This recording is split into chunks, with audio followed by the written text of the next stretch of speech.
दूसरी चाहत, अल्लाह के आदाबों से बच जाएं।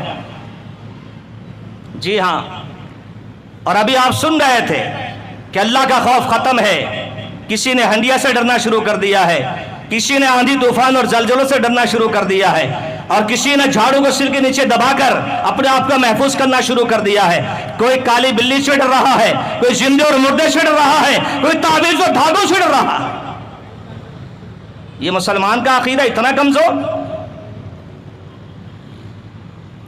अल्लाह के आदाब से बचना है।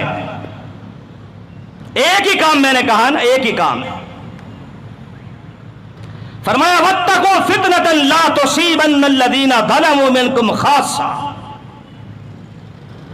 उस अज़ाब से डरो जो जालिमों के साथ खास नहीं है, जो डूबी नाव तो डूबेंगे सारे, चने के साथ घुन भी पिसता है। अपनी जिम्मेदारियों को अदा कीजिए।